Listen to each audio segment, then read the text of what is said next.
बक्सर जिले के प्रख्यात हृदय रोग विशेषज्ञ एवं भाजपा नेता डॉक्टर राजेश मिश्रा के द्वारा पारंपरिक फगुआ मिलन कार्यक्रम का आयोजन किया गया, जिसमें लोक कलाकारों ने फाग गायन की शानदार प्रस्तुति दी। इस आयोजन में जिले के तमाम गणमान्य व्यक्तियों ने शिरकत की और पारंपरिक होली गायन का भरपूर आनंद उठाया। ढोलक और तबला की थाप पर मौजूद सभी लोग झूमते नजर आए और डॉक्टर राजेश मिश्रा ने अबीर गुलाल उड़ाकर माहौल को और रंगीन बना दिया। डॉक्टर राजेश मिश्रा ने इस अवसर पर कहा कि होली प्रेम और सौहार्द का पर्व है, जिसे उल्लास के साथ मनाना चाहिए, लेकिन मर्यादाओं का भी विशेष ख्याल रखने की आवश्यकता है। उन्होंने कहा कि सनातनी परंपराओं को जीवंत बनाए रखने के लिए इस तरह के आयोजनों का होना बेहद जरूरी है। इसी उद्देश्य से उन्होंने इस फगुआ मिलन समारोह का आयोजन किया। कार्यक्रम के दौरान लोक कलाकारों ने पारंपरिक फाग गीतों की प्रस्तुति देकर समा बांध दिया। इस अवसर पर प्रख्यात हृदय रोग विशेषज्ञ डॉक्टर राजेश मिश्रा ने तबला वादन भी किया, जिससे माहौल और अधिक संगीतमय हो गया। उपस्थित लोगों ने एक दूसरे को अबीर गुलाल लगाकर होली के रंगों में सराबोर किया। जिले के प्रतिष्ठित व्यक्तियों ने इस आयोजन की सराहना की और इसे समाज में सांस्कृतिक एकता और आपसी सौहार्द को बढ़ाने वाला बताया। इस अवसर पर उपस्थित सभी गणमान्य व्यक्तियों ने डॉक्टर राजेश मिश्रा के प्रयासों की सराहना की और भविष्य में भी इस तरह के आयोजनों की निरंतरता बनाए रखने की बात कही। देखिए, आज जो हमने होली मिलन कराया, होली मिलन आप सभी क्षेत्रवासियों को, सभी भाई बंधुओं को, सभी मेरे गार्जियंस को, सभी अभिभावकों को मैं बहुत बहुत बधाइयाँ देता हूँ, शुभकामनाएं देता हूँ। होली एक प्रतीकात्मक त्यौहार है। ये सुख, समृद्धि, संपन्नता का प्रतीक है। ये राग और रंग का प्रतीक है। और ये आज हम जो होली मना रहे हैं, ये वसंत ऋतु रूपी वाहन पर सवार होली एक संदेश वाहक है। तो आज हम सभी शपथ लें, प्रतिज्ञा करें कि जो हमारे अंदर में द्वेष है, नफरत है, घृणा है, उसको कल के होलिका दहन में दहन कर दें और अपने जीवन की शुरुआत करें और सकारात्मकता के साथ आगे बढ़ें।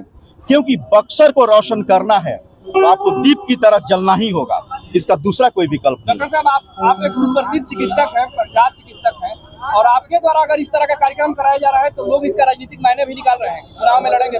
नहीं, देखिए, सबसे पहले मैं चिकित्सक हूं और मैं एक व्यक्ति विशेष हूं। मैं एक समाज के एक व्यक्ति हूं, सनातन संस्कृति को मानने वाला हूं, धर्म और आस्था में विश्वास करता हूं। तो होली हमारे धर्म आस्था के सबसे पराकाष्ठा का पर्व है। और चूंकि बक्सर के हम रहने वाले हैं, तो बक्सर सनातन संस्कृति का एक अधिष्ठाता है। इस नाते मैं इसका कोई राजनीतिक महत्व नहीं है, कभी भी होली का राजनीतिक महत्व नहीं होता है। ये महत्व होता है हमारे धर्म का, ये हमारे आस्था का, हमारे सनातन संस्कृति का। लेकिन आजकल कोई भी प्रोग्राम को राजनीतिक से जुड़ दिया। आप ये प्रोग्राम में देखे होंगे, सम्मिलित हुए आपने देखा होगा कि बिल्कुल कभी भी आपको नहीं लगा होगा ये जो हम आज से कई दशकों पहले भी जो परंपरागत तरीकों से होली का निर्वहन करते हैं, मनाते हैं, उसी तरीके से हमने मनाया। मैंने तबला भी बजाया, मैंने झाल भी बजाया और हमारे साथ के जितने सहयोगी हैं इसमें इन्होंने भाग लिया, सम्मिलित हुए। ये कभी भी सनातन संस्कृति की रक्षा में इस तरह के आयोजन कितने बहुत सहायक होता है। और आपको मैं बता दूं, आप मीडिया बंधुओं के माध्यम से, कि कुछ दिन पहले मैंने सनातन बोर्ड स्थापना की मांग रखी थी और ये मांग रखने का विशेष महत्व है। कारण क्या है कि पूरे देश में आज सनातन बोर्ड स्थापना की मांग रखी जा रही है, लेकिन उनका आप उद्देश्य देखेंगे तो उनका उद्देश्य होता है वक्फ बोर्ड के अगेंस्ट में या वर्सेस वक्फ बोर्ड। लेकिन मेरा इसका मानना ये है और इस बोर्ड का स्थापना करने का मुख्य उद्देश्य ये है कि 1951 में हिंदू धर्म दान अधिनियम पारित हुआ था, इसको खत्म करना है।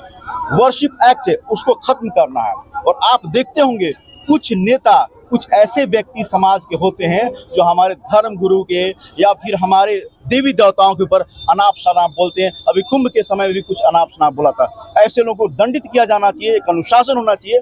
आप सनातन संस्कृति के ऊपर सवाल नहीं उठा सकते। आप सनातनी हैं तो आप सनातनी नहीं है, फिर आप दुराचारी हैं। तो ऐसे दुराचारियों को दूर करने के लिए, उनको सबक सिखाने के लिए मैंने ये बेड़ा उठाया। और सनातन संस्कृति, चूंकि बहुत पहले से मैं कुछ अलग नहीं कर रहा, बस मैं लोगों को बताना चाहता हूं कि सनातन संस्कृति या कोई भी आप धर्म को मानने वाले हैं, उसको आप जिएं, आपको आत्मसात करें, उसको जीवंत करें, तभी आप खुद को साफ और स्वच्छ रखें। क्योंकि स्वच्छ रखना जरूरी है।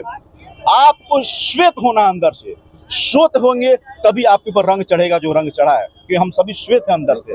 श्वेत रहिए, मन को साफ रखिए और होली को ऐसे आगे मनाते रहिए परंपरागत तरीकों से। और इसमें कोई भी फुहड़ गानों का जगह नहीं होना चाहिए, हुड़दंग का जगह नहीं होना चाहिए, गलत चीजों का जगह नहीं होना चाहिए। आप सभी को बहुत बहुत बधाइयां देता हूं। आप खूब खुश रहें, संपन्न रहें, समृद्ध रहें और एक रोशनी की तरह आगे बढ़ते रहें।